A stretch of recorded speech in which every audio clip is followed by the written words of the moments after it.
welcome to the Grand Prix podcast! Woo, woo, woo, woo. Welcome to your ultimate relaxation experience, the F1 Belgian Spa. Allow yourself to breathe deeply and let all your tensions melt away as we transport you to the serene Belgian countryside. Today, we've handed you a cosy robe and slippers. We're offering you our exclusive package, featuring a rejuvenated high-speed massage through the Ardennes forest, a transformative cardiovascular workout at Eau Rouge, a refreshing Belgian rain therapy session, and to finish, a soothing adrenaline detox that will leave you absolutely breathless.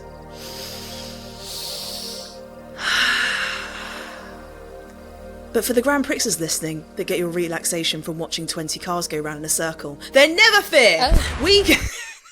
You can hand in your robe and trade in your cucumber eye mask for rain-soaked visors and 200 miles per hour sprints through one of motorsport's most legendary venues. We're going racing in Spa, but not the kind where you sip on herbal tea and get your chakras aligned. We're talking about the Circuit de Spa-Francorchamps.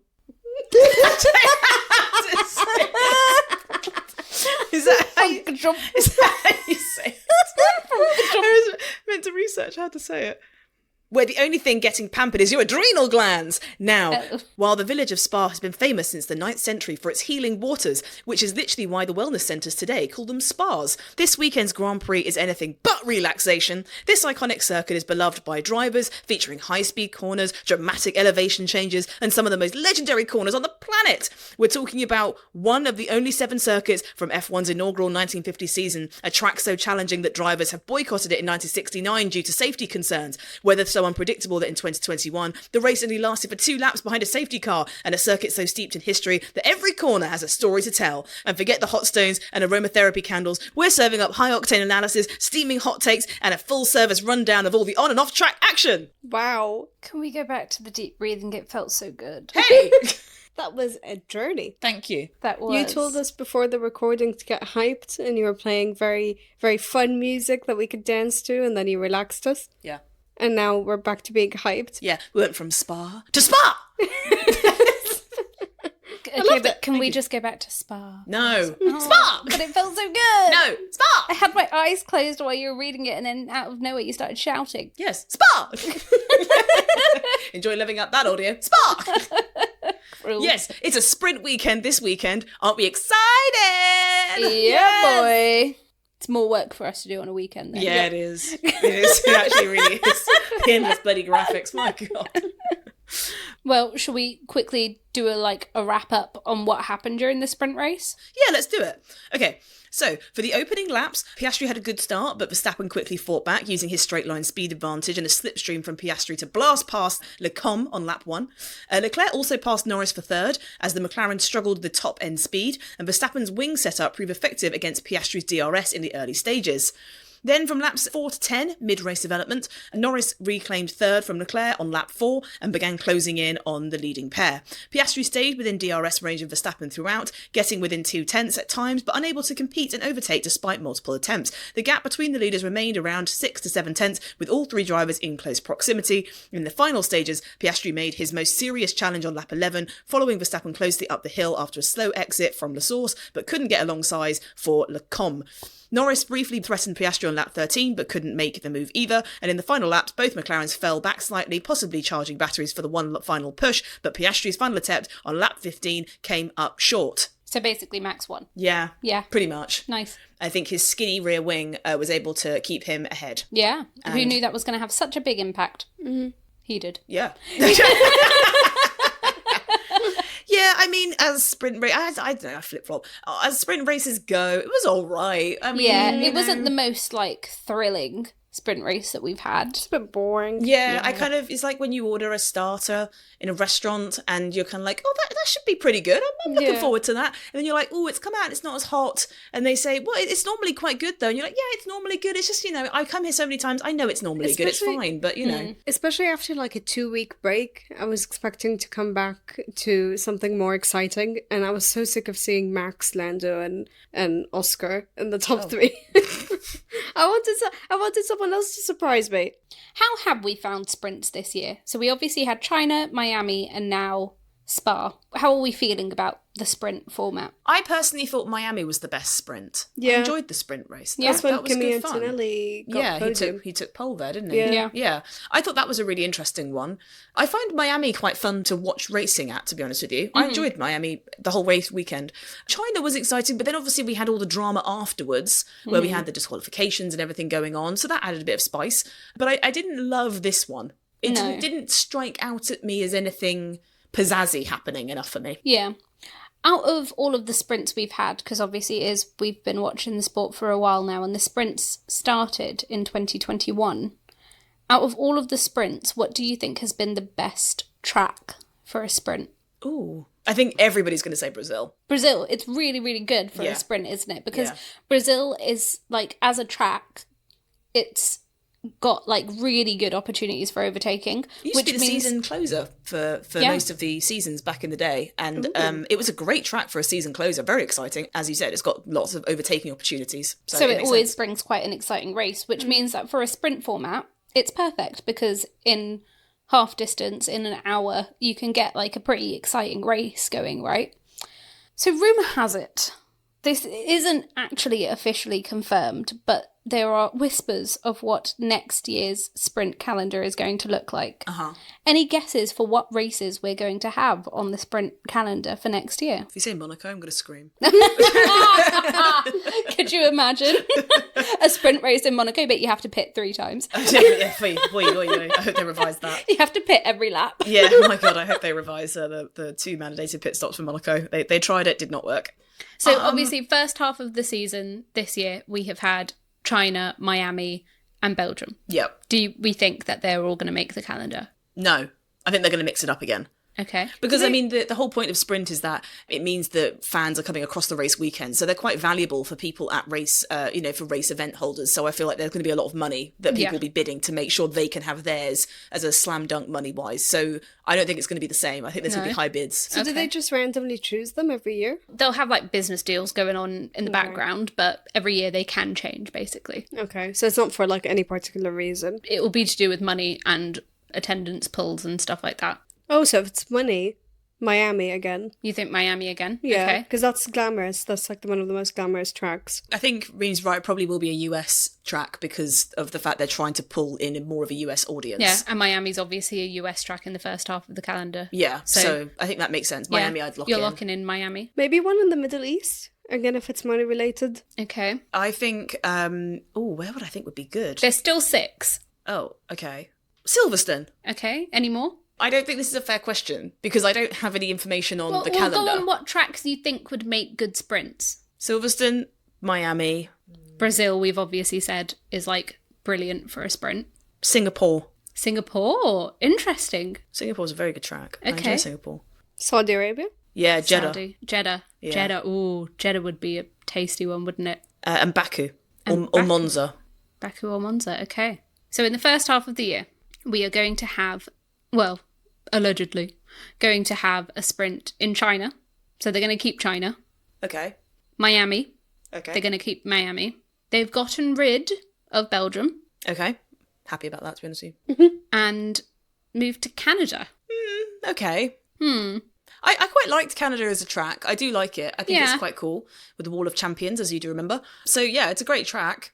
I think that's obviously a part of their push for the US audience. Yeah, that makes sense. I mean, I think it's going to be a completely different beast next year because we're going such different types of cars. Yeah. They'll be slightly smaller. They're going to have active aerodynamics. They're going to have lots of stuff going on. So the cars will interact very differently with each of these racetracks. So I guess we can only see what happens next year. But I'm not against Canada. And then we're also going to have another race in the first half of the year. Silverstone, as you said. As a sprint. Yes. That's going to be amazing. Which I'm quite happy with because the 2021 Silverstone sprint was quite good. Yeah, it was very good. It was very, very exciting. And Silverstone's just an awesome track. I'm always happy to see racing happening at Silverstone.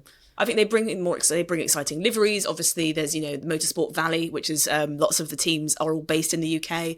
So it's always exciting to see the teams bring upgrades and stuff for Silverstone. They have a Silverstone package that is brought especially for that race because their team sponsors and other things are all UK based. So it's always exciting. And they have fun things going on. They have special race helmets. It's a fun time. So that means we've got 4 in the first half of the year, which means we can only have 2 in the second half. And we've obviously said as ideas Singapore, Jeddah, and Brazil. Mm-hmm.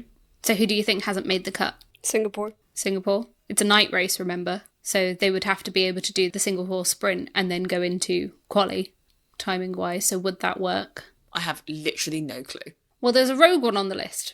Zandvoort, the Netherlands. Oh. As in that's the one that's... That's on there. And then the last one is Singapore. Told you.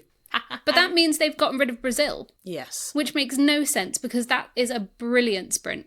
It's always been a good sprint. Yeah, that is a very good sprint weekend. But I vaguely remember that they did have a sprint in Sao Paulo and there was torrential rain. And it meant that it were kind of... the sprint qualifying potentially was affected as a result of it. There wasn't much running. And I think Kevin Magnussen managed to get pole for Haas. Yes. So a very mixed up grid for that year. So maybe it's to do with the weather conditions of when it might have happened potentially. But either way, I don't know. I mean, it's evolving. We won't know until we get there. Yeah. Like a sprint weekend, it moves around quite a lot. You never know when it's going to happen. So you got to just move with the feeling of it, which is, okay, fine, we'll see how it goes. Yeah. You never know, because a lot of the time, the track, it's track dependent, of course, but sometimes depending on how the championship is going, the races, who qualifies where, it's the driver storylines that make those sprint races really exciting or not. So we'll have to see what the landscape of the F1 stories are at that time, and it could be an absolute banger. Yeah, but also, I mean, with Singapore, a large part of why they have the race in the evening is because it's so hot. And even with the race being in the evening, you see all of the drivers wearing their ice packs and stuff. So if they're going to have to do the sprint earlier in the day and then go into qualifying, logistically, how are they going to make that work? I have zero idea, but then they do have those the ice pack cooling vests that they've now implemented, which they basically wear different types of underbody t-shirts that have pipes going all around them, and they have tubes that are filled with a cooling fluid and it pumps it around the body so it keeps their chest all cool. So I'm guessing they'll wear those during them as well to keep them cool. I don't know logistically, but they've obviously made it work because I'm really happy with the Singapore sprint. I think Singapore's a great track. All right, well, that is sprint talk all done. Now let's move into the actual race. And before we get there, we of course have Izzy's quali lap. And I think I've got more breathing room because it's quite a long lap. It is for this racetrack, so I think I'm okay. Right, well, you have 1 minute and 40 seconds to... Yeah, I got this in the bag. To get this sprint quali... No, not sprint quali. Well, yeah, you're going to sprint through the quali lap, I guess. I'm going to sprint through the quali lap, of course. Are you ready? Yeah. Are you steady? Always. Then take a deep breath in... And go! Early drama bit, you threw me off with that. You startled me like a rabbit. All right, you ready? Yes. Go on then. Early drama began immediately with Hulkenberg and Stroll colliding in the pit lane queue, requiring a front ring change for Hulkenberg. Norris then found significant pace to go fastest, with Piastri slotting into second place behind his teammate. The big shock was Q1, with Lewis Hamilton's elimination in 16th after his lap time was deleted for track limits at Radion, just as it appeared he'd escaped the drop zone in 7th. Also eliminated were Colapinto, Antonelli, Fernando Alonso and Stroll.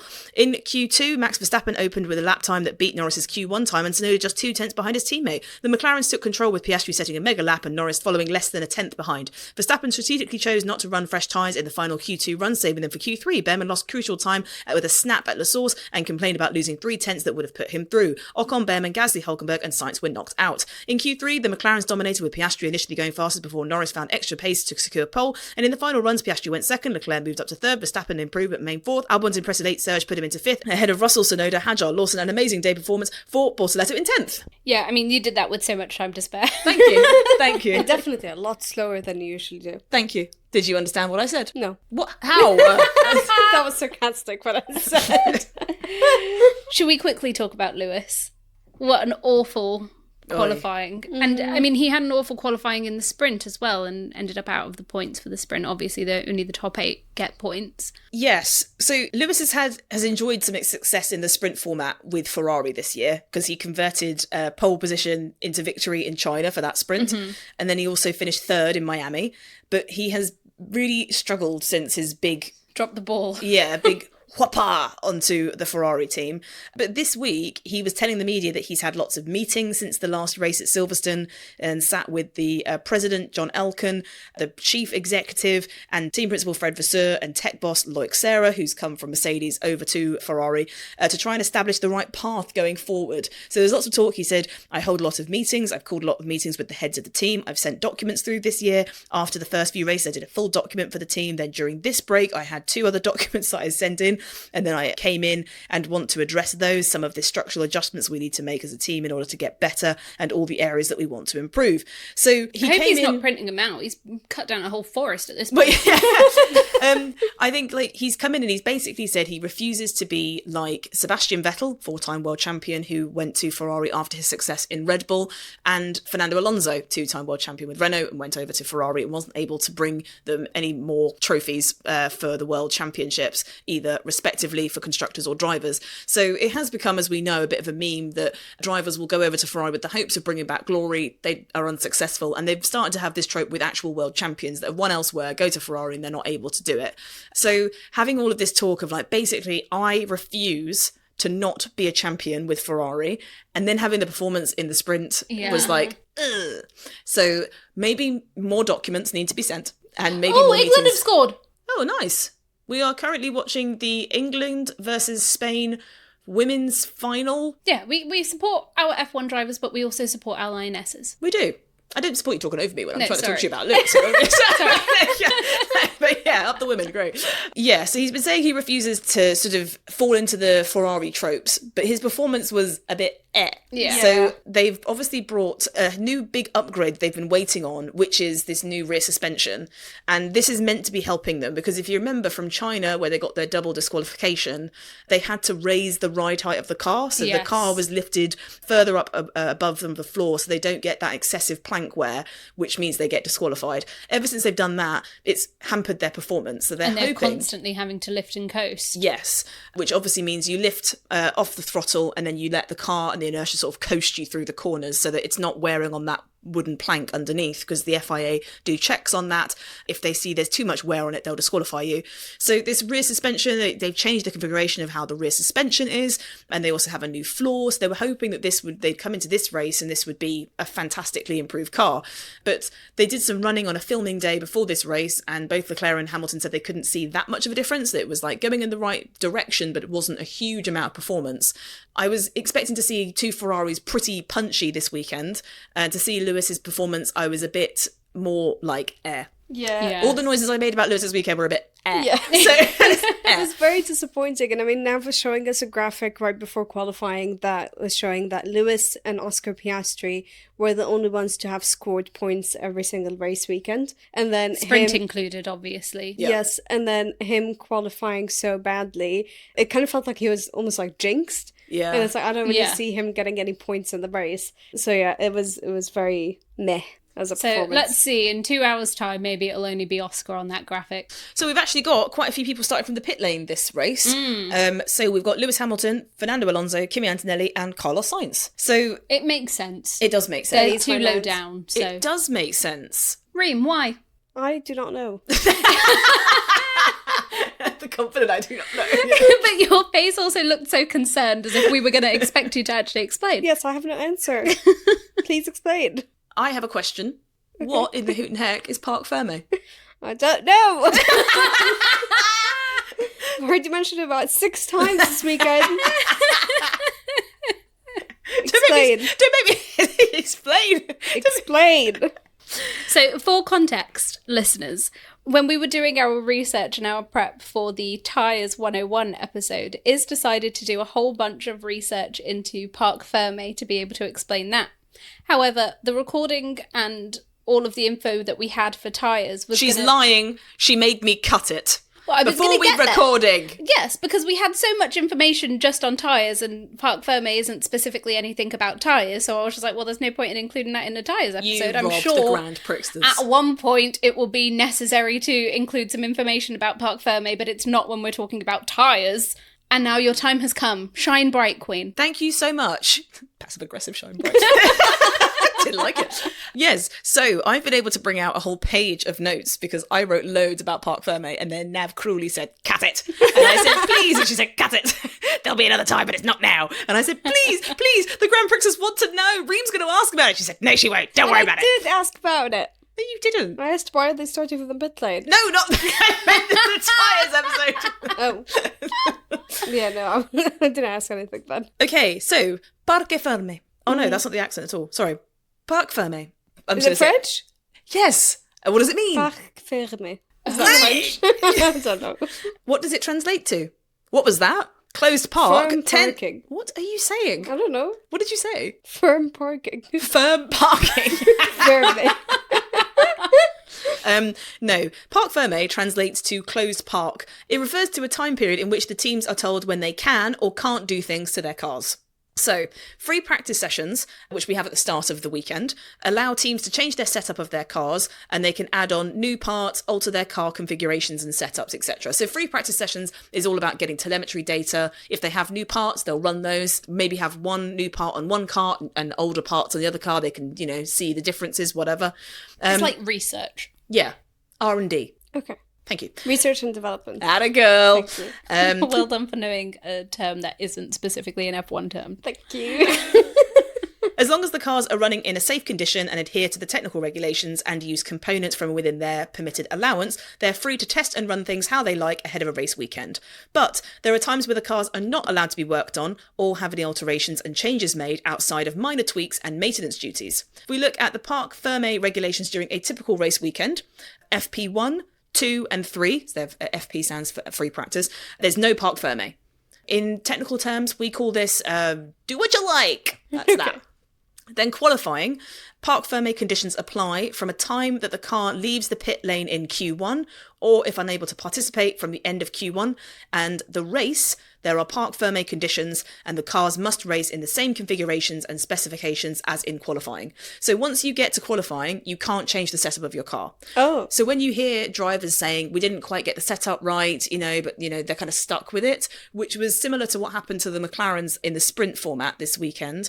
They didn't have the right rear wing set up, but they kind of had to stick with it because it was like, that's what we did for before we went into the sprint qualifying. So that's what we had to do in the sprint, and that was that.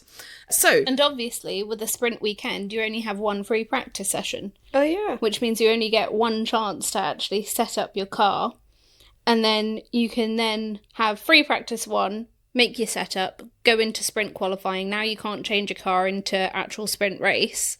And then I believe you can then change your car between sprint race and actual qualifying. Yeah, there's a break in Parc Fermé after the sprint race, but before the qualifying for the Grand Prix. Okay. But then once the qualifying for the Grand Prix happens, once Q1 starts, you're back in Parc Fermé again. From sprint qualifying to the end of the sprint is one period, leaving the period between the end of sprint and the start of qualifying free for the team to conduct any work, but then as normal for the rest of the time. So once Parc Fermé conditions are in effect, teams cannot make setup or component changes to the car.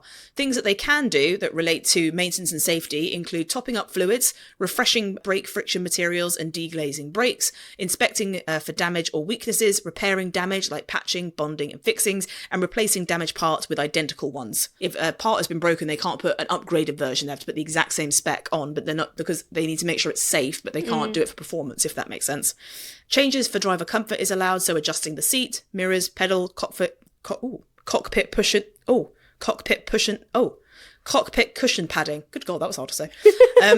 And minor changes are permitted based on declaration of weather condition changes. So adjusting power unit and gearbox cooling bodywork, adjusting settings for cooling related valves or restrictors, and covering or uncovering pilot tubes. So obviously if it rises in temperature and the cars need to be cooled, they're allowed to add more cooling aids to that. They're also allowed to check and replace parts for onboard cameras, timing, transponders, and marshalling systems is allowed, and generally, any change that could improve the car performance beyond its current setup is not allowed. So that is why having a sprint weekend can be pretty tricky for teams and drivers, because they have a small window of time where they can make setup changes, and then they're baking that in for the rest of the time that they're in that weekend. Okay. What does that have to do with them starting from the pit lane? It affects the fact that 4 of the drivers have started from the pit lane, is that if they want to do things that aren't allowed to be done in that Parc Fermé window, then they have to take a penalty to do so.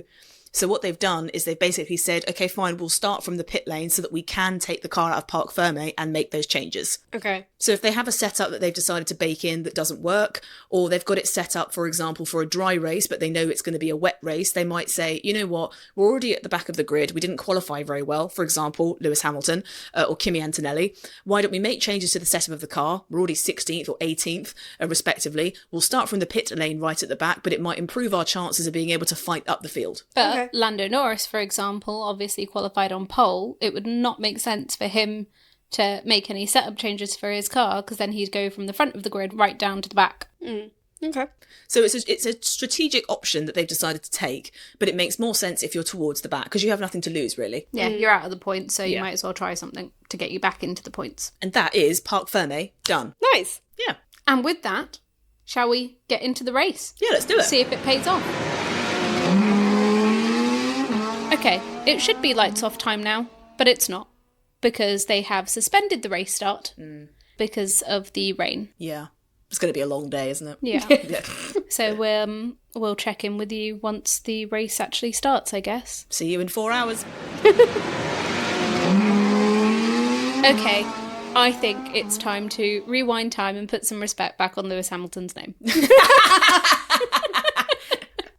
Okay, so what have we learned? The Parc Fermé thing's kind of useful to know about, isn't it? How about that then?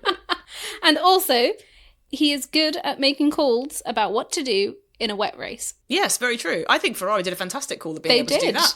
I think they did it just the right time, because as soon as he did it, everybody did it. Bit of a Yeah. trendsetter. Literally, it was like Gasly, Hulkenberg, and someone else. All of them pitted right after him. Amazing factual there. Amazing fact file. Thank you. So- Basically a commentator. Before he pitted, so everyone, we had a rolling start. First of all, okay, I'm getting on my soapbox. Oh, Why did we have a rolling start? I didn't How like the rolling pointless. start. I didn't think it was necessary. We've had wet races where they've done standing starts where it's been far wetter. The track was already drying while they did, so they did 2 laps. No, they did more than 2 laps. They said did they were quite a going to few do laps. 2 laps under the safety car and then decided to keep doing more laps under the safety car. Probably as a result of the fact that Lando Norris said to his engineer, my side of the track where my grid box is going to be is wetter than the other side. Yeah. And so anyone that's on that side is going to have a disadvantage. And I suspect that's why they decided to do a rolling start rather than a standing start. I mean, that sounds fair. No, it's not fair at all. Just If half of them got a disadvantage, it sounds fair to have a rolling start instead. Why is that not fair? Well, if you're good enough to put your car on pole, you should be able to be good enough to race under any circumstances that it puts you in. It happens at other tracks as well, where, you know, what side of the track you start on has like a huge impact on how you're able to get into the first corner. You're not then going to say, oh, every race should be a rolling start, because if you start on the left side of the track, you're going to have a tighter line into the first corner, and it puts you at a disadvantage to whoever's in second. That's not how it works. And because then you can also say like, oh yeah, my name's Lando and I'm starting first, but actually Oscar has quicker reaction times than me, so actually everything should be a rolling start because he's going to react quicker than me off the line and he's going to be able to get past me. Just be a better driver. Stop whining. I don't know, It was so unnecessary. And he did however many laps under the safety car, I think it was 4 in the end, where he was driving on his side of the grid boxes to make sure he was drying it out, which is what then everyone else who was going to be starting on that side would have done as well. So there was absolutely no point as to why it had to be a rolling start. I think it was just ridiculous. I don't really have an opinion on Lando's situation. I just don't particularly like rolling starts as a start of a race in general. I think it creates a lack of cohesion at the start of a race because you don't have that definite visual of being able to see people launch off the line. It's a bit more sort of lazier. You sort of see people just as they go and accelerating, but you don't get the same level. But also, because it was a wet track going to a drying track, you don't get the DRS as well, which is always not as fun. So for me, it was a double wham, wham, wham. So, because I didn't get to see a standing start and I didn't get DRS. So I like both of those elements for a start of a race. That's my personal preference. You can't stop me. But there was also that odd thing that Lando was talking about where he didn't have any energy pack. So Yeah. his battery was being drained, where it sounded like where they were trying to harvest energy in the wet. He then wasn't able to have it when he was getting passed by Piastri. Yeah. It looked like a bit of a sitting duck in a puddle because it was drying, which I thought was very strange. Because when we saw Piastri power past him, it just looked really easy. Yeah. And you think that's a dude in the same car. Shouldn't look that easy. But that was crucial for Mr. Oscar Piastri. Did you not know? Did you know? No. Oh, okay. Why was it crucial? Because it was going from a wet track to a dry track. So if you've got two drivers that are ahead, next to each other in the order of the race, as we get to that crossover period where it's still wet, but it's dry enough to just about go onto dry or slick tyres, you want to be the driver ahead so that you get serviced by the pit stop crew first. So by Piastri being able to ensure that he was ahead very early on in that race and potentially take advantage of Norris having problems with his energy battery pack, meant that he was ahead. And as we saw during the pit stops, Piastri got onto the medium tyres, whereas Norris had to hold on and stay out on track and then ended up having to go for this strange hard tyre nonsenses. But back to Lewis. Oh, my bad. Yes, sorry. So he was on a flyer, wasn't he? Because he was. started in the pit lane, as you said, Yep. but qualified in 16th. Yep. So when he came out after the rolling start, he would have been 18th on track, Yeah. essentially. And he was just on a bit of a flyer as Yeah. the track was drying. It was just overtake after overtake after overtake, and I've written them all down.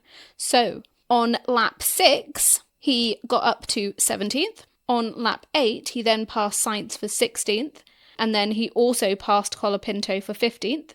On lap 9, he passed Hulkenberg for 14th, and he also passed Gasly for 13th. So that is a total of 4 people in the space of 2 laps, Damn. which is just insane. That's very impressive. In the space of 1 lap, he closed the gap by 2 seconds to the Haas cars ahead of him, which just shows you how much pace he had in those drying conditions. And on lap 12, he then pitted, and he was the first car to come into the pits and go onto the slick tyres. And that just worked for him, because then everyone that was behind him then was just like, well, if he's doing it, we should do it too, which then meant that he didn't have to overtake them all again. Yep. And when he came back onto the track, he was then so much faster than everyone else. And then all of the people who were ahead of him started pitting as well. And in the end, he came out and basically just after all the pit stops were said and done, he was 7th. Yeah. He did a Nico Hulkenberg. He did a Hulkenberg, yes. Yeah, after the rolling, start down the pit lane. Sorry. When you said rolling, I wanted to sing that, and I didn't want to talk Nice. over you, so I just wanted to... Nice. It doesn't relate to anything I was about to say, but I wanted to sing it. We're not proud, Mary. We're proud of Lewis. Yes. Yes. I just got you there. I was like, who the fuck is Mary? So she wasn't racing today. Okay, I'm going to be the proverbial Nav in this, because Nav's normally saying, do you mind if I be the devil's avocado? And then we say, yeah, sure. You're stealing my role? Yeah. Whoa. Yeah. I think it's an impressive drive from Lewis. However, he got stuck behind a Williams, wasn't able to get past Alex Albon in a Williams. Yeah. Okay. He blasted through a lot of cars, but he got past an Alpine. He got past a Sauber. He got past an Aston Martin. He shouldn't have had to have done that in the first place. Yeah. His performance today was brilliant. It was a great recovery drive. It's still a bit meh, I'm afraid. Yeah. Because I think that I think if it was a mega drive, I think he would have got up to 4th. Yeah. I think that had he been able to dispatch Alex Albon and then was able to push through and be able to get past Verstappen and be right behind Leclerc, then I would be saying a different story. My frustration that comes from Lewis's debut with Ferrari, and I'm not disparaging that he did a great drive today, but my frustration is that we all been gagged when he first was showing those photos in front of the 8 doors, and people were like, oh my god, there's if you look, there's 7 windows and 1 door, 8th is opening the door to the 8th because he's with Ferrari with the suit and and it was all this stuff going on. And then since China, Miami, there's been a long period of meh. I mean, why Ferrari decided to change around 95% of their car when they came P2 in the championship the year that before, was I silly. don't know why they did that. I'm sure it would have been reasons that they thought were really sound reasons, but ultimately he's come into this car, he's still learning about it, but I think he's trying to change like the whole world when he could be changing his own t-shirt. Do you know what I'm saying? I- Analogy-wise. I completely agree with you, and I wanted to say the same thing because, yes, his initial drive was very good when he got past all of these other drivers, but for the second half of the race, nothing was happening. He was basically just stuck behind Albon for the rest of it, and he kept almost getting close, but not close enough. But as they said on the commentary, that's because him and Leclerc were both being told to lift and coast. I'm surprised that they're still having to do that, even with these upgrades. Yeah. I feel like you're right. You know, the car isn't where it should be whatsoever. And all greats have to do a recovery drive at some point. Yeah, it's true. And he did do a recovery drive. Yeah, that's true. That's the thing, though, it's just a recovery drive. It's not an amazing drive, it's just he recovered well. But perspective, if you compare him to Charles Leclerc, who ended up in P3, I think he did a better job. But then also, if you compare him to Antonelli, and I'm not by any means saying that Antonelli and Lewis are on the same level, given that Antonelli is a rookie, but Antonelli's in a better car than Lewis is, and Antonelli didn't manage to, make up bucket loads of places. He ended up finishing the race in 16th, which is, still out of the points. Yeah, it's true. Not much higher than where he started the race in the first place. So, it's a mix of brilliant strategy and brilliant recovery driving that made Lewis get back up into the points, and means that he keeps his streak of getting points at every F1 weekend in the year. But if you compare him to Hulkenberg, who's even in a worse car with the Sauber, and Hulkenberg managed to do the same thing where I think he started P18 in the British Grand Prix, but then he ended up in P3. He did a better drive than Lewis. Well, those were back-to-back very good points. Well, I mean, it's a very good point when we're talking about Antonelli, because this weekend, Mercedes have seemed to have struggled for pace across the weekend. George Russell has even said, we've taken a big step backwards this weekend and we don't really know why. And that's not what you want to hear. No, it's not. If you know that you've taken a big step backwards, but you know the cause of it, that's okay. It's like when you leave the house and oh shit, I forgot my keys. I need to call my mum. What's going on? But if you leave the house, you go off to work and then you realise wait, I feel like I'm missing something. That could drive you crazy. So if Mercedes don't know what the reason is, then that's not the best situation. But rookie Antonelli, we like Antonelli, but he's not having the best run of form currently. No. And I was looking into it, and he had obviously a third place in Canada, but then he got no points in Austria. That was when he who became a bit of a bowling ball and hit into Max Verstappen. Yeah, if you remember. first lap. Then he didn't get any points in the British Grand Prix. Then the Belgian Grand Prix, nothing. Yeah. So he's not having the best run of form and currently. Even before Canada, he also had a bit of a dry spell. Yes. He obviously had an error that's in sprint qualifying that sent him to the back of Saturday's grid. But he's also said, it's just a difficult period. I just need to get out of this and try and improve for the next one. The confidence has been missing. Definitely. I struggled to have the same feeling as yesterday, for example. And I just feel I really need to find the light at the end of the tunnel again. It's that momentum piece again, isn't it? It is. He looked very upset, bless him, when he was talking. He looked very downtrodden, I think would be the right adjective. I think with all the rumours swirling around whether Max will stay and Max will leave, George, what's going on with that, there's also a bit of a cloud over Kimi Antonelli because he also needs to get a contract extension. Yes, and there were rumours that actually he would be loaned to Alpine if Max was to go. Oh, well. Alpine. Visceral reaction. Stay away from Flavio Briatore. I own you temporarily. I loan you. I loan you temporarily. I loan every inch of you.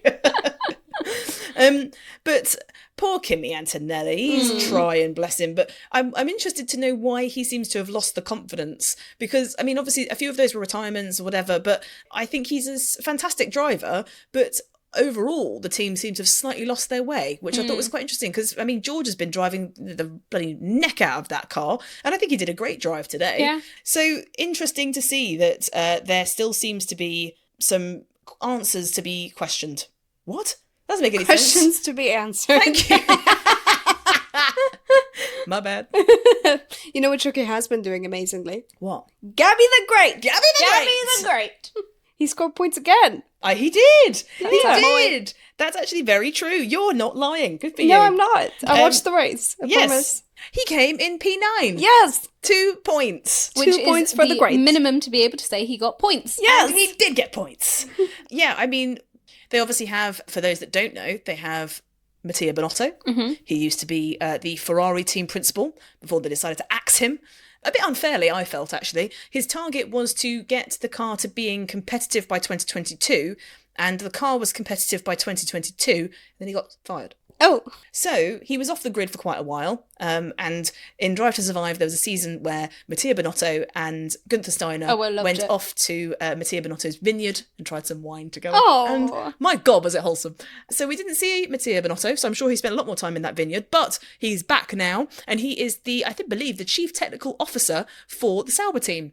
He was saying across the coverage that the reason that it seems that Gabby the Great is performing really well is that he's always been really fast, the car just wasn't. But they've been able to get some more performance into that car, and now the world is starting to see what Gabby's made of. And he's gotten more confidence / maybe a little bit of ego, because he asked to switch positions with Hulkenberg during the race. Okay, he has ego, but what did the team do? They switched. Oh, his stock is up. His stock is up. Yes, they did. And, I mean, fair fucks. Yeah. I get it. But they also have Jonathan Wheatley, who obviously came from Red Bull. Well, that leads me nicely. Let's talk about Red Bull. Oh. So, we all know that obviously Christian Horner is no longer with the team. Yes. He got sacked. We should have done an episode on that. We should have really gone into the whys and the history. Oh, we did. Go and listen to it. Everyone was wondering, what would Red Bull's performance do without Christian Horner being there? Would they crumble? Would they break under pressure? No. That didn't happen. Realistically, that wasn't going to happen because the car's still the same. Well, yeah, the CEO and the team principal's direction for the team will supersede the time now. He's going to have telegraphed, decisions far in the future. He won't have just decided to stop at this particular weekend and been like, "You're on your own." So I'm sure Christian Horner was probably watching at home, eagerly awaiting to see what happened. But the rumours They're going to crumble without me. Yes, that's probably exactly that very slightly feminine sort of screechy noise you did there. That's probably how he did it. They're going to crumble without me. That's exactly how he talked. But what was interesting was in the coverage, Martin Brundle and Nico Rosberg decided to speak to Jos Verstappen, who's obviously Verstappen's dad. And Martin Brundle said, all change. And he was like, yeah, whatever. And he was quite cagey about it. And Nico Rosberg, who, I'll tell you how many fucks he has, 0. He said, well, you said, that you wanted Horner out. So, you must be happy with that, the team's direction. And he's like, yeah, I said that a year and a half ago, things changed, And then Nico Rosberg was like, so you're quiet now about it. He was like, what did you say? And he was like, so you're quiet now, yeah? And he was like, yeah, I normally am. So it goes back to our conversation that we had on the Red Bull episode that covered Christian Horner leaving. You said, I wonder if the Verstappens had gone to Red Bull and said, us or him. And that potentially might have been part of the argument, because Jos didn't want to say fucking jack shit about any of the reasons behind it. He was keeping tight-lipped. But what has happened since all of that happens, the rumours are now that Verstappen's going to stay at Red Bull, now that Christian Horner's left. He's going to stay and see what the car is like and the team is like in 2026 before making a decision for 2027. Does that mean that his team have basically said, like, okay, it's us or them, hoping that either Christian Horner would go? So they've got two great answers here. If he doesn't go, great, maybe we can go to Mercedes anyway. If he does go, cool, we'll see what goes on. But maybe they've been chatting to Mercedes and they've said, okay, for 2026 we'll stay at Red Bull so that we honour that commitment.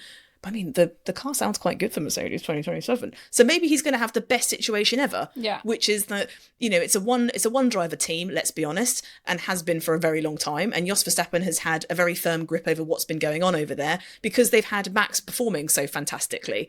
So maybe if they see how 2026 goes, imagine if that Merc is lightning quick and then Max says, yeah, see ya, I'm done. And then goes over to Mercedes for 2027. Yes. That would be crazy. Yeah. But for now, it seems like the rumour mill is slightly slowed down. Yeah, it seems like it's most likely going to be, because Toto Wolff actually was saying, so he was sort of being quizzed about what's going to go on. Are you going to have Max? You're going to have your usual driver lineup that you have right now, which is George and Kimi, because for both George and Kimi, they both need contract extensions.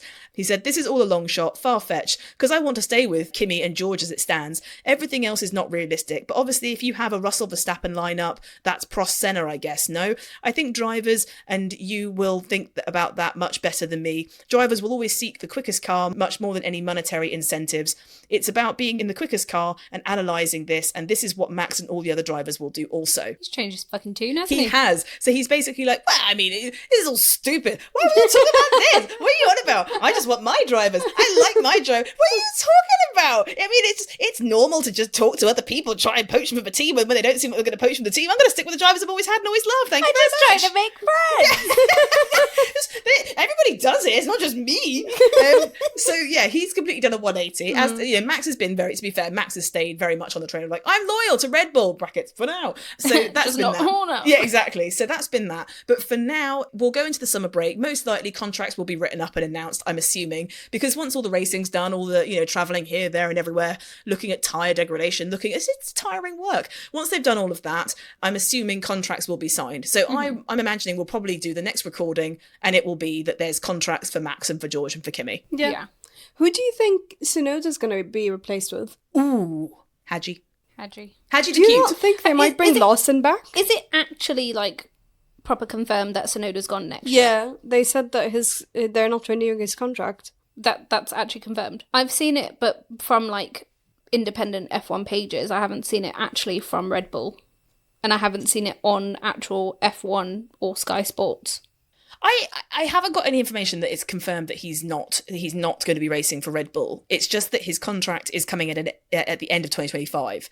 But and they haven't said anything about renewing. There hasn't been a contract renewal. Yeah. So it's still silly season. I for can't Tsunoda. imagine they're going to keep him. Well, I think things could change now that Lauren Mekes is there, because he even said himself that he felt like he was an island completely on his own, because obviously the team was built for Max, around Max, was only supporting Max, and he kind of felt like very isolated there. He didn't really feel like he was getting very much support.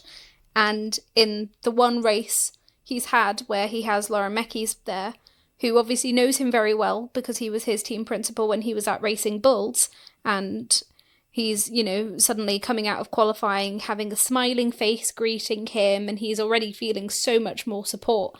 And that's going to have a huge impact on his performance. He's done slightly better this race. Qualifying, he performed really, really well. Yeah. Maybe one of his best qualies in the Red Bull. Yeah. Yes, he slunk down out of the points for the actual race itself, but still, qualifying, baby steps. Yeah, and it was 13th. a wet race, so, we have to take that into consideration as well. I think for most of the teams, I think what you're going to be after for 2026 is going to be a known quantity. And Tsunoda is a known quantity. Because if you think about it, they'll have all of his telemetry data across a race season, which is very invaluable. And on top of that, he will have feedback to give about the current car. And 2026, they're going with their own power unit, which is a huge venture. Christian Horner was very much at the spearheading of getting that sorted. And now he's not there to even see it happen.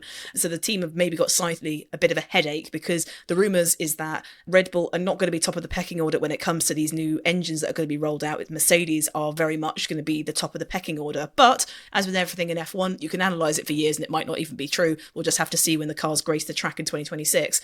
But what will be useful for Red Bull is no more negative press. Yeah, I think Lauren Mekes will keep him. Yeah, I think some continuity, especially with having, as you just say, a new team principal, having that early swap out from Lawson to Tsunoda, and also Honda are pulling out of Formula One and they're backing with Red Bull. And obviously a large portion of why Tsunoda was able to get up the ranks was because he had an association with Honda. So that was part of it. They wanted him to be in the Japanese Grand Prix as a Japanese driver with the backing of a team that had a Japanese engine. So it kind of all, it all linked together for marketing and money and such. But I think Lauren Mekes especially has seen the negative impact that getting booted out of that Red Bull seat has on, frankly, too many drivers at this point. I don't think he'll be doing the same shit. Well, yeah, most of the drivers that he coaches and works, that work for him have been kicked out of Red Bull. Yeah. So it is kind of a rehab centre for the heartbroken hotel. And he does a lot of work to rebuild them again. Yeah, he does. So I don't think he's going to get rid of Yuki. I think Yuki's still going to be there next year. Do you think there's a chance that he'll bring back Lawson? No.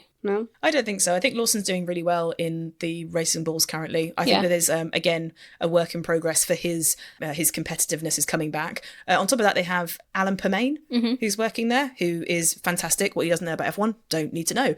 I'm sure that what they'll want is, again, continuity and to keep that going, because Hadjar and Lawson as a duo are doing very well. Yeah. So I think what they need now for the Racing Bulls family currently and Red Bull family, I think they need to recognise... Calm consistency. Yeah, they need to recognise their they're entering a new era of Formula One and also a new era within their own team. Someone that they've had at the helm for over 20 years is now not there, and they need to start rebuilding because they've lost a lot of key personnel. Stop the internal battles with who should go, who should stay. Keep everyone as they are and keep focused on the mission. Get back to the top. Yeah. Do you think any of the drivers that are currently on the grid will be there next year? Jack Doohan. Yeah. Yeah, the question over Jack Doohan and Colapinto obviously continues, so I'm not sure about those two. It's hard to say because as we go towards the middle of the season, for example, Ferrari aren't bringing any more upgrades to their car for 2025. They're now switching their attention on 2026 car, as will most of the teams, because the overhaul of regulations is huge.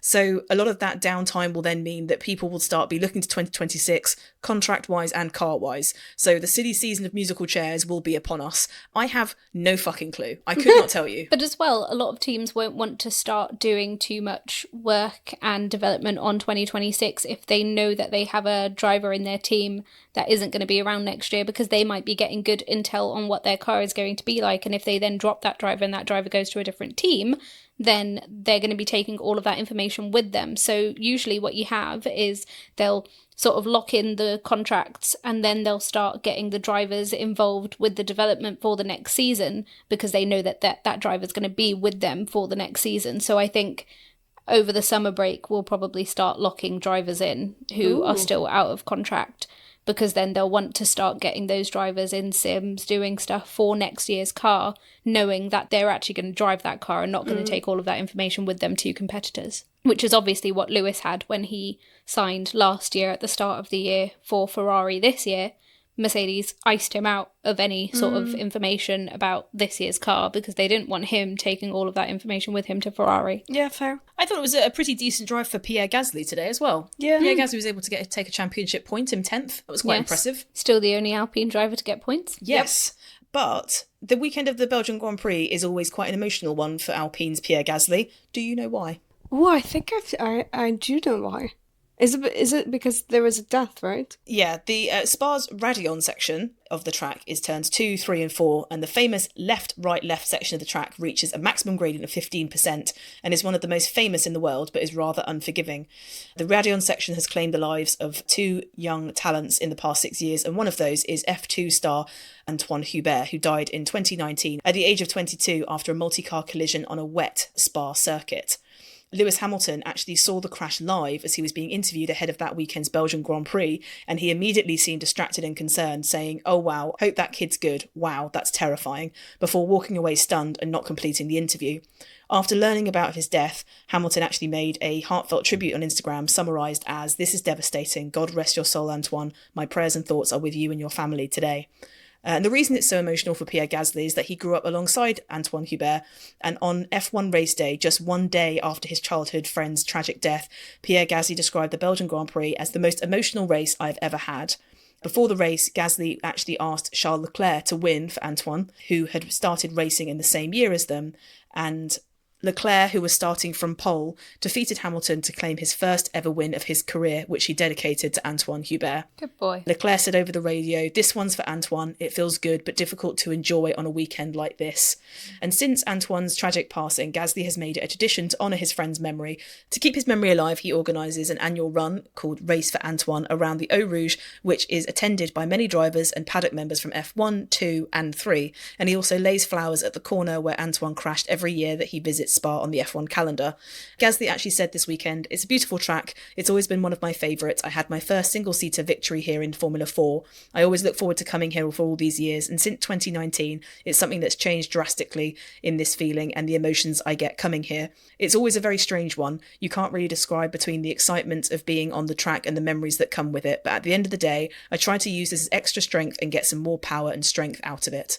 So the fact that he scored a point in a car that is really not able to win that many points at the minute, I thought was quite emotional in its own little way. Yeah. And I thought it was very strong, because at the end of the day, these people are like, yes, they're very competitive, yes, they're very privileged, they've got lots of money and opportunities or whatever, but they are human beings, and to have to go and see your childhood friend pass away from injury sustained in a sport you're also competing in, and the next day, exactly, and the next day have to go and give it absolute vim to go around that track at God knows how many miles per hour, must And that be was quite a incredibly hard harrowing. season for Gasly as well, because he got booted out of the Red Bull seat and replaced by Albon as well. Yes, mid-season replacement, wasn't it?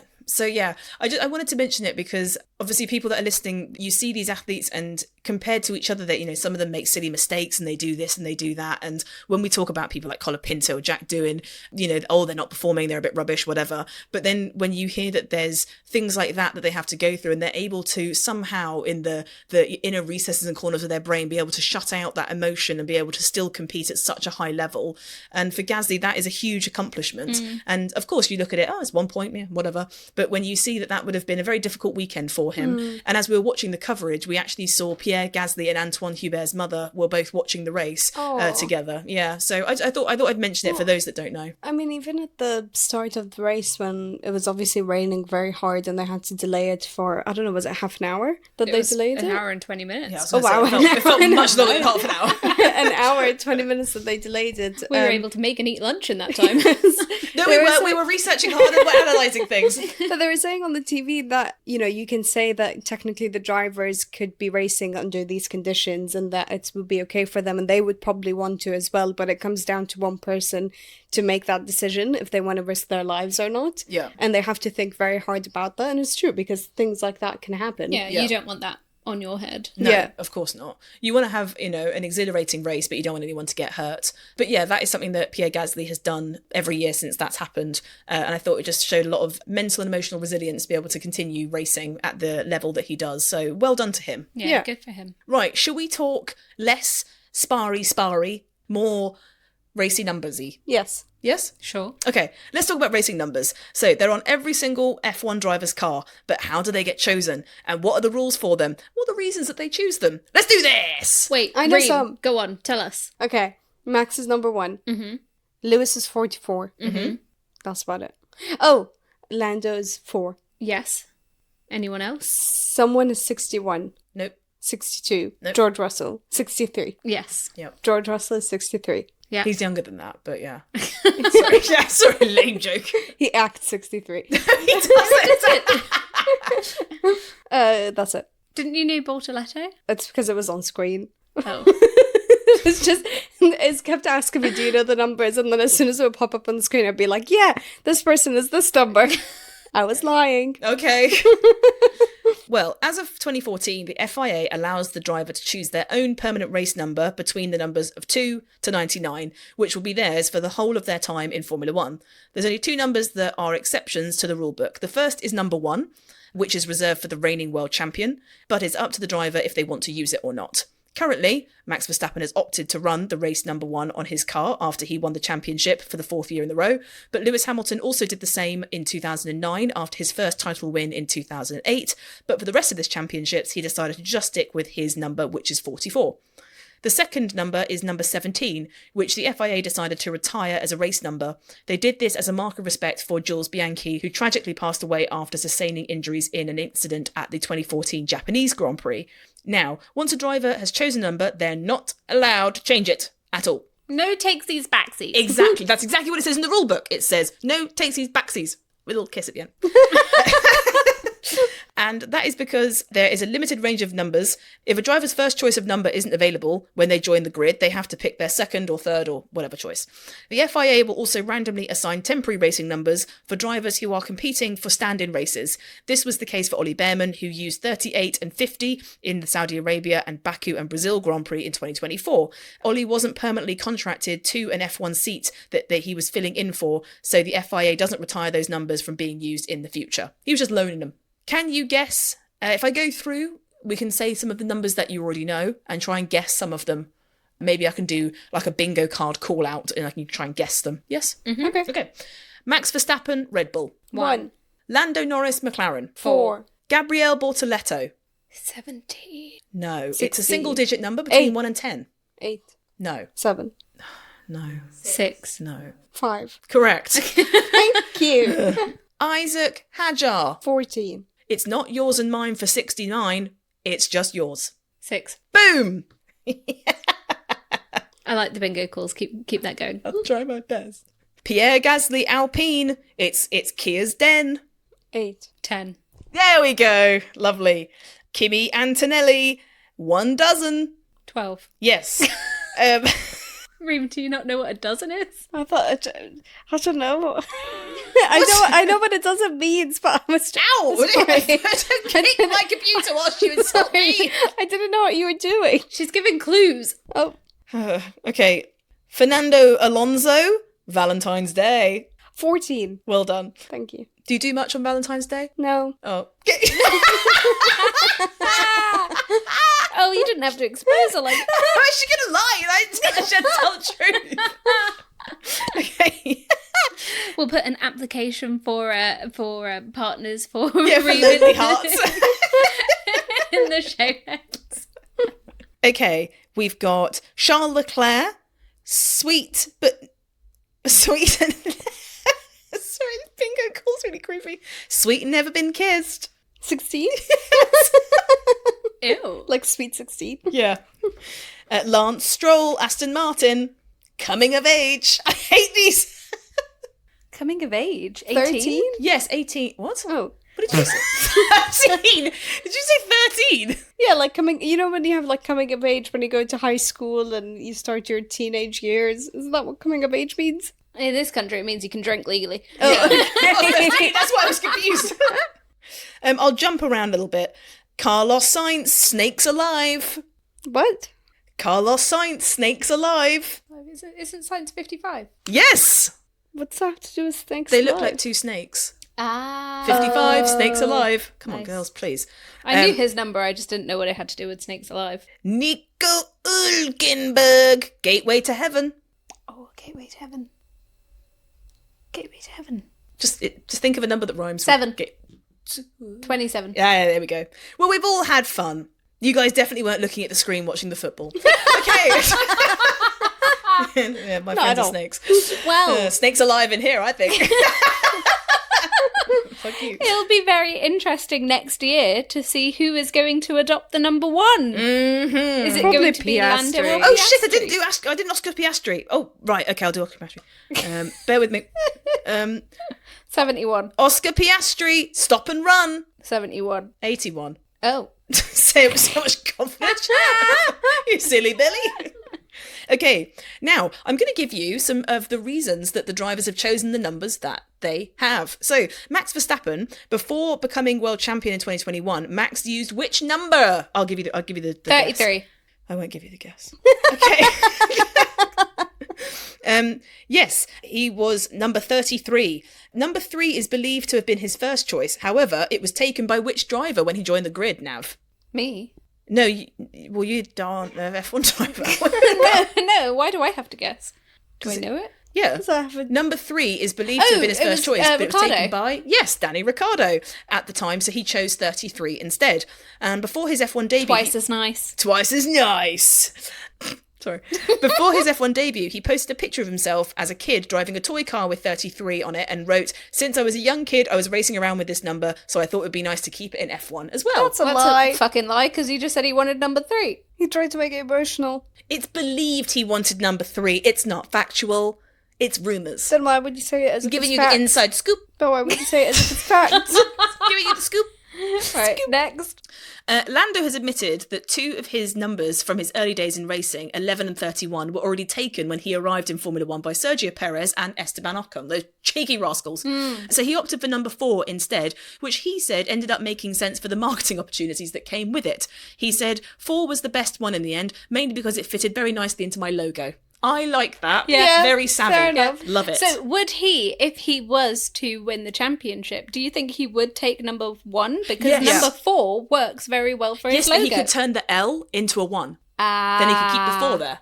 Yes. Always 4, but currently 1. Yeah. And that'd be cool. Fair fucks. Well, you can only describe Fernando Alonso's choice of 14 as a moment of pure fate. Why? He has kept the same number since his junior career and said, "When I was 14 years old, on the 14th of July, and with the go-kart number 14, I was world champion. From that moment on, I had no doubt 14 is my number." He should change it. What the fuck? It's not working for him anymore. Yeah. Ladies, please! Look has ran. Ladies! Have some respect and decorum! He's a man with a dream! What the hell? Oh, it's What the dark. hell he... Sorry. He's had 14 million years in F1 and he needs to change it up. Nav, please. This is not okay. He's won 2 championships. He's a man with a dream. On the 14th of July in the car 14, he was champion. The fuck are you lot doing? Look at the screen, I bet. Yes. Dream. Do any of the drivers have 69? No. But that leads us on to my next question. If you were in Formula One and you were as immature as you are, would you choose 69 as your number? Okay. Obviously, it's funny. I'd choose 70. Why? Because it's 69 with someone watching. I'd choose 88. Why? 2 fat women. Me. Is that actually the number you go for? Can we come up with something a bit more high class than that? I don't know. Do you choose my age? Oh, what's that? I don't want to say my age in the podcast. You can say you're 30. It's okay. No, I'm 26. Okay, so you choose 26. Yeah. Is that number being currently taken? No, I would use That number my is birth free. year. My birth year, 99. I don't think no one's using that, to be fair. Okay, I choose 99. Nav? I would use 24 Why? because it's the day that I was born.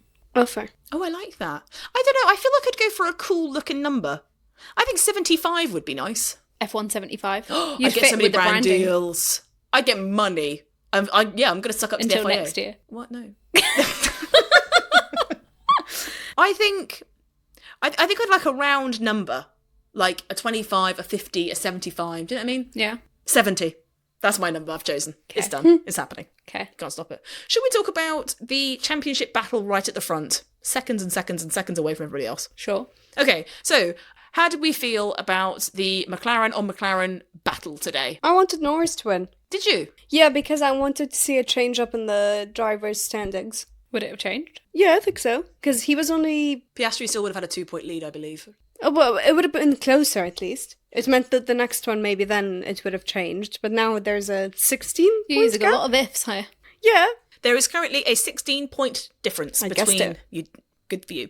Between Oscar Piastri leading and Lando Norris in second. Right, so if you were to invert the positions, 5, 6, 7, there would have been 7 less points in it. Oh, why did I say 2 points then? The math isn't math in here, girls. No, it's not. Okay, so okay. Well, the point is he would have been closer, and it would have changed. It would have changed. And I just want to see, some more competition, because I don't want it to be Piastri's been leading since the start, and then Piastri's winning. That's just boring. Norris was leading in Australia. For one race, the first race. Yeah, I mean, unfortunately for today, Piastri was just completely in control of that race. Once he recognised, I need to get ahead of Norris, not just so that I can be leading the race, but so that I can get first dibs on my strategy call to get onto dry tyres. He then was in a very comfortable position on the right tyre, and then that meant that it forced Lando to have to go onto the hard tyre to try and go to the end and do something different. So try and do whatever he doesn't do. But trying to chase after Piastri, we saw Norris make about 3 bigger mistakes that all cost him time. And I felt I don't get why he does it. He's on his own. No one is, within, 6 seconds behind or in front of him. So what are you making mistakes for? Who's pushing you? You're pushing yourself and you're ruining your own chances. It's true. I mean, Simmer. I thought it was, Sim Simmer, who got the keys to my bim bim bimmer. I thought it was interesting that his race engineer also said to him, we need to keep the focus now. I think his race engineer is actually fantastic with Lando. He seems to know his temperament, what he needs to hear. But without sounding too overly critical, I did feel like, come on, Lando, you need to be told that. Yeah. All you need to do is get for this win and just, get these points in the bag and keep that momentum going. We're halfway through now. You need to mentally be locked in. Yeah. I think unfortunately, some drivers, they'll get pushed backwards and it kind of helps them propel forward. Like they're kind of being catapulted backwards to go right back forward. And I feel like I keep wanting to see that a bit more from Lando, but today I think he just got himself in a muddle. I think he was over driving because he was like, okay, the race is on. But throughout the commentary, I was like, this is getting tense. But such is the cool, calm, collected nature of Piastri. I felt he had it in the bag the whole time. Yeah. As soon as he was passed, I didn't question that he was going to actually get the win. Yeah. Yeah. I have beef with Piastri. Oh. Can I just tell you, that is so one-sided, it's crazy. Because actually, Well, he needs doesn't to know you it. exist. He needs to listen to the podcast and know it. Because how can this man go up on the podium at the end of the race and he's won and he has no smile on his face, no tears in his eyes, he just looks depressed all the time, no personality. Yet, in the last race, when it was the British Grand Prix, he was so upset and grumpy over Norris winning. I just think, just get a personality. Please. I think your feedback is harsh. Yes. I will But it's agree correct. on the term of when I'm making like the pole position and the race winner graphics, I have to specifically type in Oscar Piastri very happy into Google to try rare. and get a picture of him like celebrating. And at this point, I think I need to go back and start recycling some of the old pictures. Girly pops, the only insight to the behind the scenes our listeners ever get is you talking about the fact that you struggle to find photos of Oscar Piastri smiling. That is the only feedback we ever let them know about our podcast. Listen, I actually quite liked the British Grand Prix version of Oscar Piastri. I have a bit of a toxic way of looking at Formula One drivers, apparently. I liked the Vim. Yeah, similar to how I kind of respected and stand the fact that like Max was so vexed when it came to the Barcelona situation with Russell, even though he's entirely in the wrong. I kind of stand the fact that he was so competitive he would stop at fucking nothing to get ahead of It was somebody. funny. And exactly, it was entertaining to watch because a lot of drivers are very much like, oh no, oh, four wheels off the track.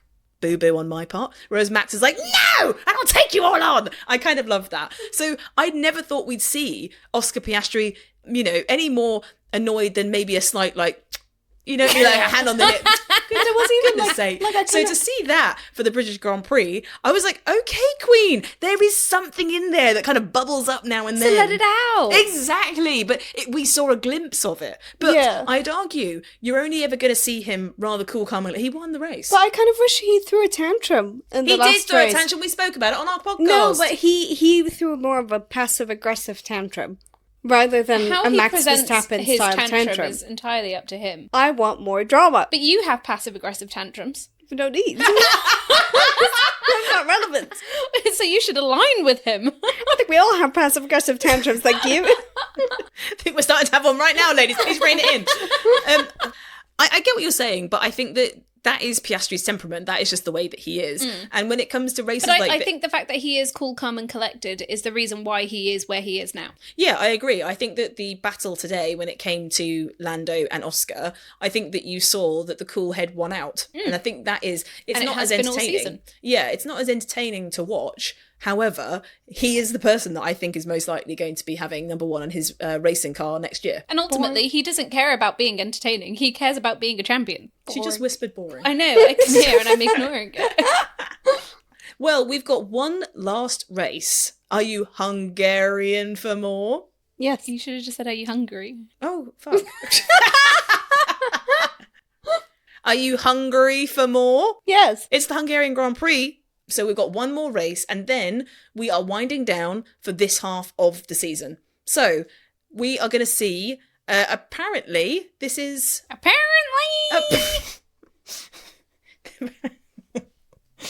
I don't even know what I was going to say.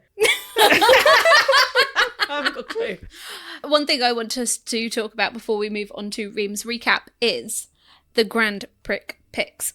So we did our poll picks, which is the Grand Prix race predictions, and you can find them, of course, on our socials, Instagram and TikTok. So we'll just go through podium picks for the moment. Your podium picks were, first place, Oscar Piastri. Thank you. Ding, ding, ding. Second picks, Max Verstappen. Womp, womp, womp. Third pick, Charles Leclerc. Ding, Thank ding, you. ding. Thank you, thank you. I'd like to thank my mum and my dad. That's enough now. Okay. My picks. I picked for winning the race, Max Verstappen. Womp, womp, womp. But I picked P2, Lando Norris. Ding, ding, ding. And I picked P3, Charles Leclerc. Ding, ding, ding. So we're both tied on 2 picks being right here. I like that. And Reem, I don't want to go through mine.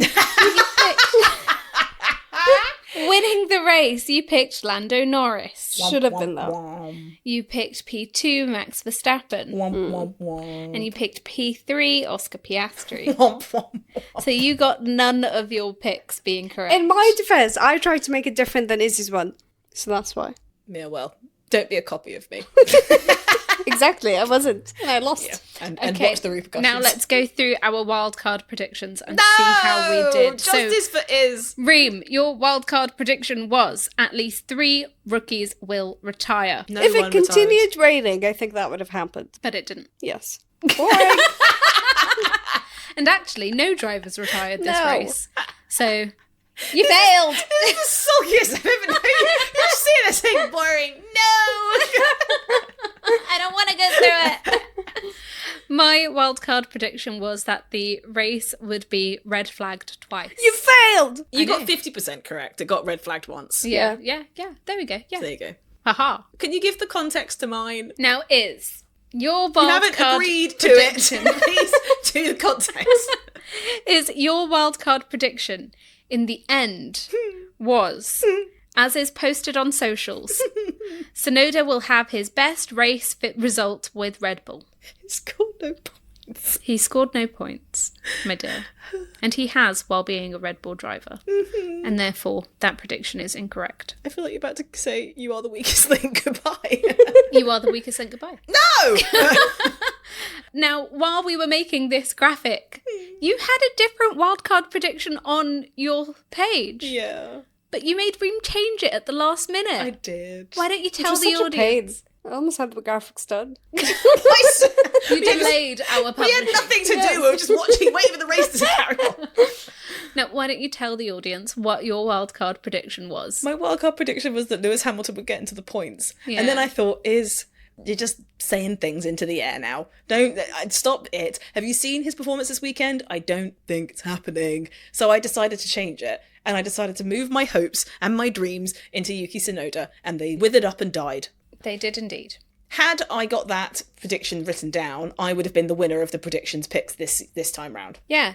By Well, you lap did it. 14, you would have been the winner Oh. of the prediction. Man. But alas, we tied. Alas, we tied. Right. Should we now move on to a segment that is very fun and a woman that is very sulky? Reem's recap. Yes! No. Oh, Drama. boring. I don't want to go through it. You're supposed to say something, and then I'm supposed to then do the recap. That's the way that it works. We're 13 races in. You should get it by now. See, this is that passive-aggressive tantrum I was talking about. The listeners could not see the brutal middle finger you were giving me either. Don't say lies on this podcast. Thank you. Stop hitting me! Okay. It's raining. It was raining. It's raining, man. No, I'm not going to do that. Well, I'm keeping it in, so you might as well send it again. The race was heavily delayed by heavy rain for an hour and 20 minutes. And we had to watch footage behind the scenes of the drivers as they were sitting down and having their little breaks. And you know what? I want to give props to the commentators because they had to fill a whole hour and 20 minutes with conversation with no race going on. Yes. And it was quite interesting. We would just break out into song. Yes. Lando Norris did not win that race. Lando Norris got in his head quite a few too many times, even though he qualified in pole and he let Piastri go past him and he didn't manage to gain the position back. But hopefully Lando Norris will be back on track from next week because I do want to see him win. Lewis Hamilton goes from a pit lane start to points positions. Lewis Hamilton has an incredible recovery race at the Belgian Grand Prix after a horrible sprint, qualifying and qualifying session, and he managed... That's it. And Savage. and he managed to get himself to P7. Was it his most amazing drive? No. But was it a good recovery? Yes. What is, in your mind, what is his most amazing drive? When he's winning. Okay. Okay. And how many of those have you seen? No, I watched Silverstone last year. Okay, fair. Nice. Kimi Antonelli has a bit of a stinker. Kimi Antonelli has had a bit of a stinker for quite a few races now, for 2 in a row. He seems to be under the pressure because he might be replaced in the next couple of years, but hopefully we'll see him recover in the next few races and we'll see him go back on track. Do you say replaced in the next I couple don't know. of years? It's not next year now. It feels the pressure of being replaced in a couple of years. It's not pressure at all. Pierre Gasly is still the only driver for Alpine who gets points. Pierre Gasly is not getting a telegraph from Flavio Briatore, but Frankie Colapinto might, and he might be out also in the next few races. Parc Ferme is now a thing that exists in your mind. Now I know what Parc Ferme means. Parc Ferme is a French word that means... It's actually two French words. Two There is a French space in words, between them. which means closed parking.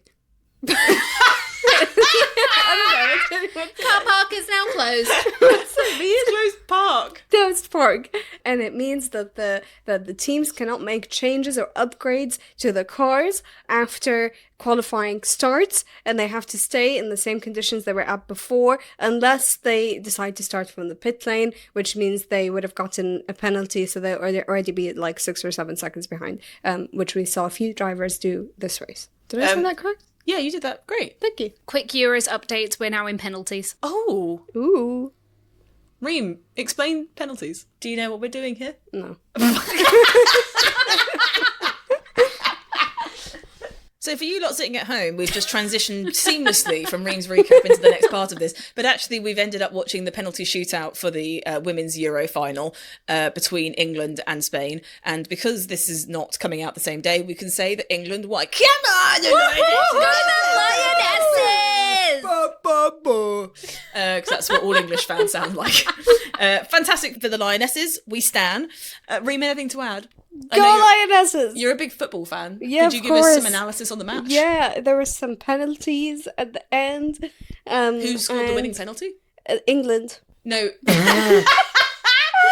Who was the footballer? A blonde woman. Okay, yeah, that is her name. Brilliant. Yes. Okay, so let's move on beautifully away from Reem and her embarrassingly small amount of knowledge when it comes to Formula One. Oh no, Formula One. Just any sport. Sport, full stop. On to the Grand Prix podium. So we've now become privy to just doing a countdown of a 3, 2, 1 and saying the names at the same time. We're going to keep that. Yes, I just realised I haven't thought at all about I know, I just need to, let me just have a look at my notes. Should we do it like, you know, when you're in school and you will have like, just have a minute to think about it. And you'll start scribbling notes. Mm-hmm. We're going to start with prick. Who is our prick of the race? Reem. Oh. Oh! Friendly fire. Who was our prick of the race? Who did not perform to the standard we normally see? Who lost out in the race and is our prick of the Belgian Grand Prix?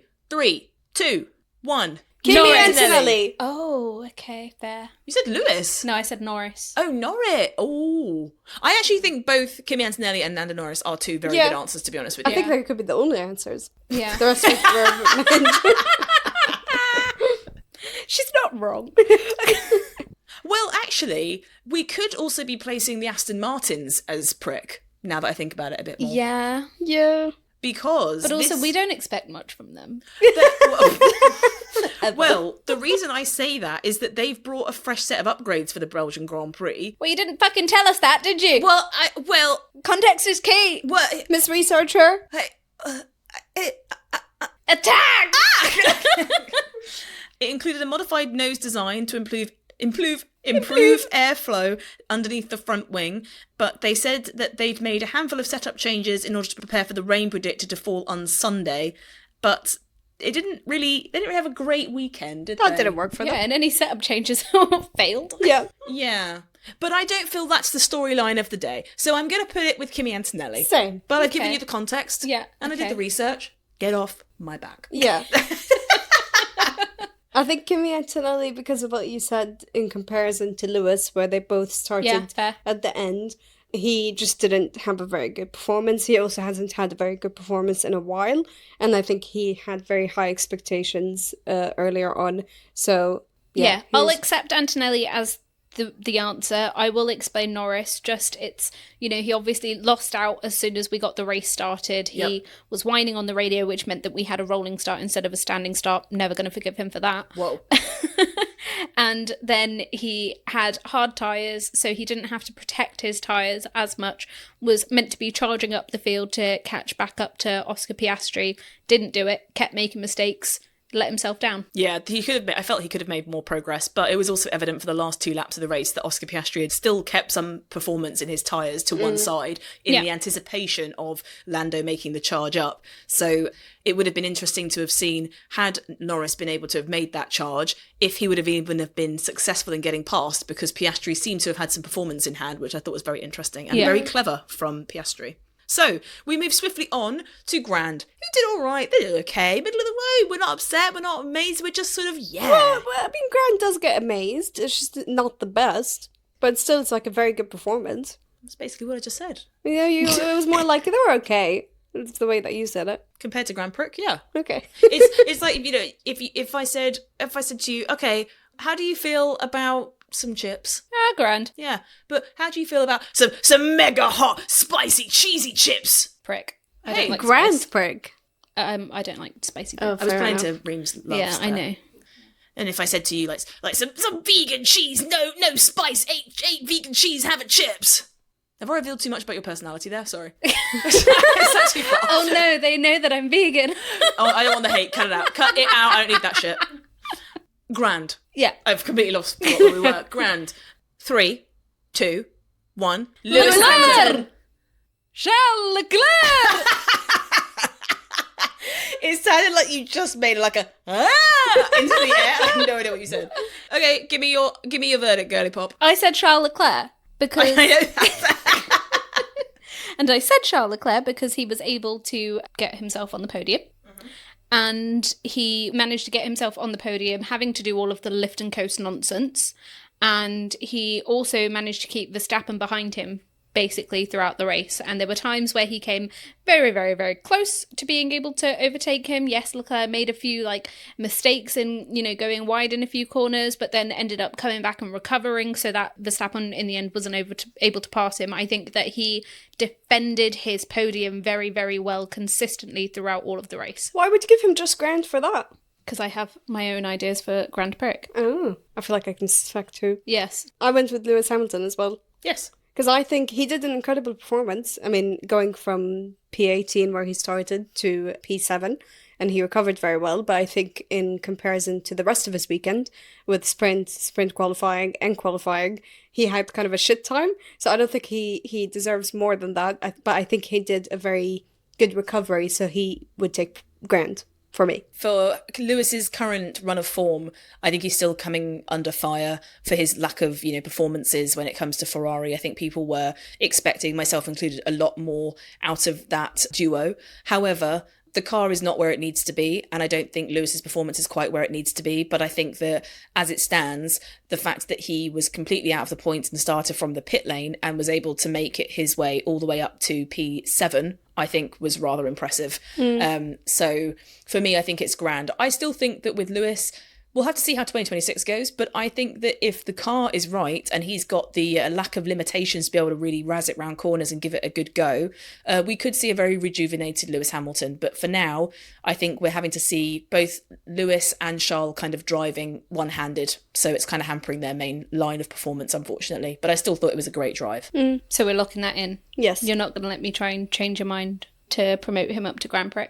Lewis! Yeah. I don't think he deserves Grand Prix. Why? I think you're basing that off of just the race. But if you look at the whole weekend, he does not deserve Grand Prix. I think... Wait, are we doing Grand Prix now? Yeah, go on. Okay. 3, 2, 1. Charles Leclerc! Why do you look so shocked? Like I'm not allowed to have my own answer. I thought we were in sync so far. I thought you were going to be on my side. You said Oscar. Yeah. Boring. Lame. Oh. Why are these meant to be my best friends? I think for the exact reasons you talked about Charles, he deserves Grand Prix because he was in the same car as Lewis, same Ferrari strategy, same lift and coast shit that you talked about, but he managed to make it to P3. And he managed to get on stay podium. in P3. Yeah, and he got on podium. And he kept Max Verstappen behind him the whole time. I think he did an incredible performance. Yeah, but Lewis, by comparison, made up 11 positions. But why did he end up so far down to begin with? But that doesn't really matter. He still made up 11 positions. When we crowned Nico Hülkenberg our Grand Prix of the British Grand Prix, we didn't ask the question, well, why was he so low down But he to got begin with? P3. Yeah, but Well, Lewis okay. still made up 11 positions. Yes, he shouldn't have been down there to begin with, but he recovered and he did brilliantly to recover. No one else made up 11 positions. Antonelli, as I said earlier, he stayed back down at the bottom of the pack. Yeah. And so, yes, he shouldn't have been so low down, but he recovered so well to end up getting up into the points. And that isn't just because he's in a Ferrari car, because realistically the Ferrari car isn't doing bits lately. It's because he drives brilliantly in the wet. He had an amazing strategy call to pit when he did, to go onto the slick tyres, and was able to maximise every opportunity that came to him in the race. I agree with you, and I think that's why he deserves grand. But I think you can't really compare him to Hülkenberg, because by Hülkenberg's standards, him getting P3, going up from P18, was amazing for him, because that was his first podium in 15 years. It was, no one expected that from Hülkenberg, and he was in a Sauber. But by Lewis standards, especially with the weekend that he's had, I don't think that drive is a Grand Prix worthy performance. But I think we need to stop looking at by Lewis's standards, because yes, we can acknowledge that he's a 7-time world champion, but he was also in a very dominant car when he was, whereas he is no longer in that standard of car. And your argument that Charles Leclerc should be Grand Prix because of all the reasons I said earlier, we're not going to say that Grand Prix is someone who made up 11 places in a race during changing conditions, but we're going to say, oh, you're Grand Prix for staying exactly where you started. Oh, you've convinced me. Okay, Lewis for Grand Prix. Yes! Yeah, that was a good argument. That was a good argument. You got stuck on the Sauber argument. You lost me, Pip. Oh. Yeah. I don't know. I don't agree. It's a democracy, though. You rolled your eyes so far at your skull when you said. So then who are we giving grand to? Charles Leclerc, because he's had one Grand Prix and one Grand. Yeah, I guess. I think that's fair. So level it out. Can I be really real, though? Go on. I don't feel like there was anyone that was, like, Grand or Grand Prix-ish today. I feel like it was... I think everyone was grand. Yeah, that's what I'm saying. I can justify why I would give Lewis Grand Prix for the fact that he made up so many positions. Yeah, I'm agreeing with you on him being Grand Prix. My point is like, I don't feel like the race conditions gave us a race where someone had a Grand Prix kind of drive, because I think that I think you said when we were watching the race that you prefer the conditions the opposite way round. Yes. So you prefer a dry track that starts raining out of nowhere and it goes into a wet track, whereas we were dealing with a wet track that was a drying track. And I actually agree with that, because I feel like when it goes to a wet track, that's when you really see what drivers are made of, and you get this really exciting muddled up grid. Whereas because we've had it in the past where like Lewis is very decisive about, no, we're not going to change over tyres yet. Okay, same as now's Max the as right well. time. Yeah, Max and Lewis, they are brilliant at knowing exactly when to change over tyres. But as I believe we've spoken about it before in the past, Lando hasn't got that same level of experience and that same level of confidence in those conditions where he's able to decisively say, now is the right time, where, you know, normally it's his engineer saying to him, okay, what do you think? And he's just like, you tell me. Yeah. I think that's the thing. I think, like, when you have those kind of, for example, like the Australian season opener was just bonkers. There was so much going on in that race, and you can kind of decisively see the people who spin off or make the wrong call. Well, that's prick. People that do really well, decent performance. And then Grand Prix is someone that's able to come through the field, have this amazing result.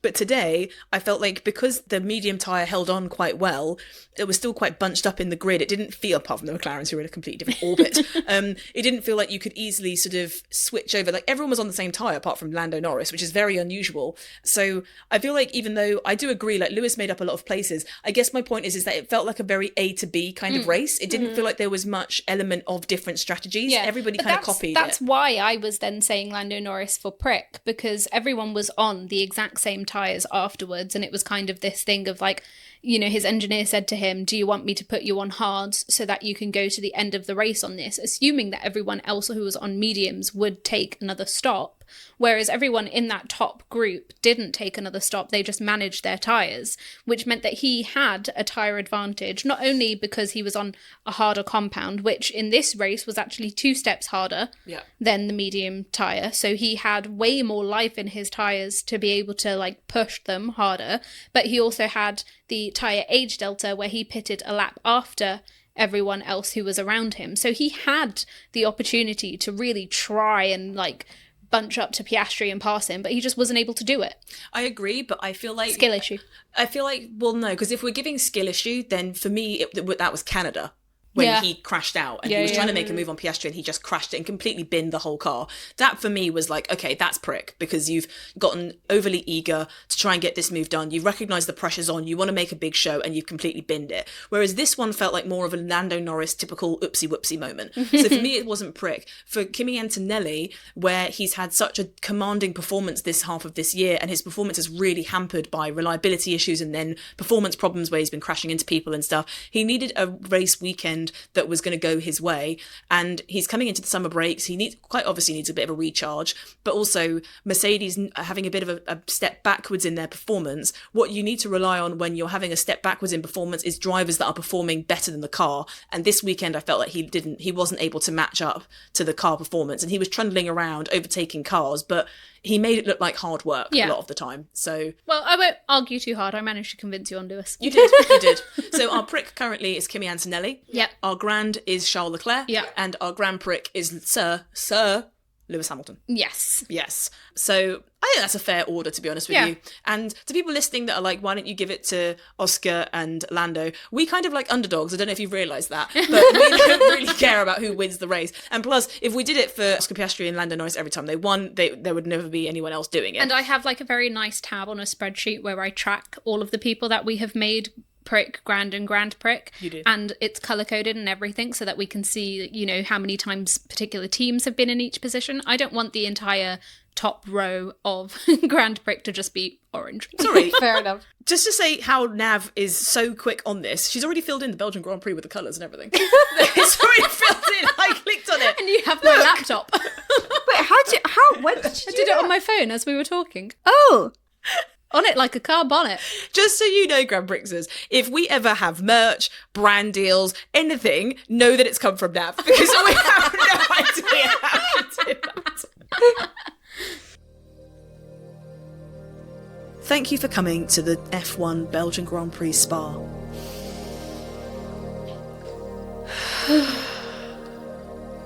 Please, make yourself a herbal tea, align your chakras, and think about the fact that Reen doesn't know anything about Parc Ferme, but she does now. Try to think of yourself as calm, collected and grounded, like Oscar Piastri not smiling on the podium. Try to think of yourself as bold and brash, like Lewis Hamilton being able to make up 11 places in a Ferrari that he's not that comfortable in. Try and think of yourself as sturdy and resilient, like Charles Leclerc being able to stay in P3 even though Max Verstappen was hunting him down most of the race. And most of all, don't think of yourself as Yuki Tsunoda. You're not pointless. We're going to be here next time, and it's going to be just as weird as this, but maybe probably different. So, take in one last deep breath. Now, the way to really improve your mental health is to give this podcast a 5-star review.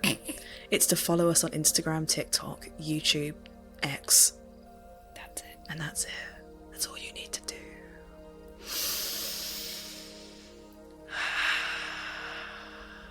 We're going to see you next time in Hungary. And we're going to miss you so much.